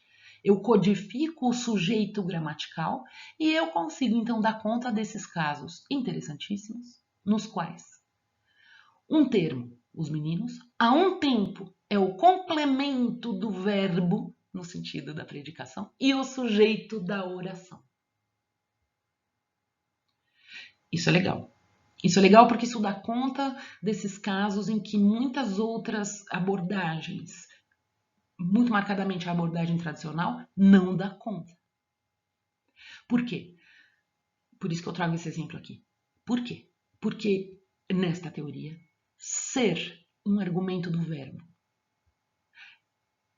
é uma propriedade separada no sentido de é uma fase da derivação diferente do que ser sujeito da oração. Eu acho que é isso que isso aqui nos permite entender de modo mais interessante. Mas eu tenho mais a dizer sobre isso, vamos dizer em seguida. Vamos tentar fazer aqui um resuminho do que a gente viu, né? A gente propôs a derivação de um IP, ou seja, de um sintagma flexional, para a nossa sentença o sol vai esquentar esse cobertor. A gente começou por ele para mostrar um caso em que a gente pode ver as propriedades desse núcleo misterioso, que é o núcleo I, o núcleo da flexão aqui, representado provisoriamente, né, pelo verbinho vai, verbinho auxiliar. A gente viu a partir desse exemplo como que a gente projeta esse sintagma IP a partir das propriedades de um sintagma verbal, no caso transitivo, né, ou seja, em que eu tenho um especificador de VP ou especificador de SV, se quiserem, e um complemento de V. Em seguida, a gente tentou usar o mesmo axioma para derivar o IP, ou seja, o sintagma flexional de o menino amava a menina. Aí já uma construção mais clássica, um simples transitivo, cujo sintagma verbal é em tudo semelhante ao sintagma verbal de o sol vai esquentar esse cobertor, mas que, mais classicamente, é um caso no qual os morfemas, né, que carregam as informações de flexão, então, vamos dizer assim, amalgamados ao verbo, ou, nas minhas palavras, são de fato uma flexão. Fizemos essa derivação, muito semelhante em tudo anterior, e, por fim, fizemos a derivação do IP de um exemplo como os meninos caíram, que tem como diferencial está baseado num sintagma verbal no qual não há um especificador de SV. Por quê? Porque é um verbo que toma um argumento só e esse argumento é tema. Né? Isso aqui daria espaço para muita mais conversa. Se for possível, a gente terá essa conversa. Mas eu quis trazer esse exemplo para mostrar de forma, eu acho que ele mostra de forma extremamente violenta, se vocês quiserem. O que eu tentei aqui com proposta principal, que o especificador de IP é o sujeito da oração, né? E que há diferenças entre ser sujeito da oração e ser argumento externo de um verbo. Tanto é assim que aqui eu tenho um sujeito da oração que não é, em nenhum momento, argumento externo de um verbo. Né? Mas eu teria muito mais a dizer sobre isso, mas eu queria aqui fazer esse pequeno resumo para a gente considerar que o mais importante aqui foi a gente ver nestas derivações de IP como se codificam as relações gramaticais e vocês estão vendo primordialmente a relação gramatical sujeito dentro desse quadro que a gente está adotando na teoria gerativa. Isso era um resuminho do que a gente viu nessas 3 derivações aqui. Para prosseguir, vamos andar para trás. Né? Vamos voltar àquela questão que foi a nossa questão inicial lá do módulo de aprofundamento, quando a gente estava tentando chegar a uma definição de oração e a gente conversou sobre a compreensão da oração como projeção sintática das propriedades dos predicadores. Ora, a gente viu isso aqui à exaustão, em vários vídeos. Sempre voltei a essa formulação porque ela está nos servindo aqui como guia. O que a gente está vendo agora, eu vou dizer a vocês, é que essa projeção sintática das propriedades dos predicadores envolve, além da organização dos argumentos em torno do predicador, ali localmente, né, para que a gente possa então projetar a estrutura argumental, envolve outras regras, outros procedimentos, outras propriedades, como por exemplo, os procedimentos e as regras, as derivações que vão dar proeminência a um dos argumentos. Regras que permitem que a gente descreva uma certa relação especial que os verbos tomam com um de seus argumentos, como a gente viu aqui a concordância. E de fato, sim, torna-se impossível a interpretabilidade da oração. Mas mais do que isso, né? Porque conforme a gente formulou aqui a flexão, não é só isso que acontece quando eu projeto o sintagma, assim chamado sintagma da flexão, quando eu projeto o IP e faço todas essas propriedades serem descritas, né, pela identidade entre o núcleo de IP, ou seja, I, e um dos argumentos do verbo. Sim, é claro que eu faço isso tudo, mas eu também faço uma coisa a mais, conforme a gente viu. Eu estou também codificando informações de tempo, aspecto e pessoa. Bom, pessoa entra nessa questão da concordância, mas eu quero dizer, eu estou ali também tratando de outras propriedades da oração que não remetem diretamente à interpretação argumental. Tanto é assim que, conforme a gente vai ver depois, numa nova floresta, eu também vou projetar sintagma flexional para um verbo como chover que não tem argumentos. Isso me leva a pensar que ou eu postulo simplesmente, tem que ter IP para todo mundo, ou eu penso assim, não, é que IP tem alguma coisa acontecendo em IP que não é só a tradução das propriedades argumentais. Né? Então, isso que a gente tentou ver aqui um pouco. Por que eu estou reforçando isso com essa nossa definição original de oração? Porque de tudo que a gente já destacou dessa definição do trabalho, eu quero aqui destacar, por fim, que quando se diz a projeção sintática das propriedades de seleção, veja, a oração não são as propriedades de seleção, a oração é a projeção sintática dessas propriedades. Então, aqui, como também a gente já conversou, eu estou num outro domínio, eu estou no domínio sintático, que é a oração, que vai envolver outros fatores, além das regras de predicação. Então, a gente pode dizer, algumas dessas regras, mesmo falando da predicação, algumas dessas regras se dão num âmbito local, ou seja, naquela concatenação dos objetos da qual a gente falou, outras têm um escopo mais largo, e por isso a gente vai falar em movimento, em cópia, isso aqui para nós é secundário. O que é primordial para nós é entender que algumas relações são menos locais, envolvem a participação de categorias mais abstratas do que a predicação lexical. Por exemplo, envolvem flexão, né? E daí isso explicaria a proposta da atuação de núcleos funcionais. Então, vou continuar um pouquinho com isso, mas aqui eu queria dar esse primeiro encerramento dizendo, a gente pode considerar que quando a gente está falando de IP, quando a gente está falando do núcleo flexional, a gente está muito fortemente olhando para o que a gente está querendo dizer aqui por projeção sintática das propriedades de seleção. Pessoal, por enquanto é isso. Há muito mais o que ser dito, mas eu vou parar por aqui esse vídeo para vocês ficarem com o principal, que é essa exposição sobre o núcleo funcional chamado de IP, o núcleo funcional chamado de I, com seu sintagma chamado de IP, que a gente tomou aqui como uma descrição formal das propriedades de projeção sintática, né? A partir da nossa definição inicial de oração, tá bem? E tem ainda mais alguns detalhezinhos para a gente terminar, mas esse era um ponto fundamental. Então eu vou encerrar ele por aqui para vocês poderem assistir. Até mais.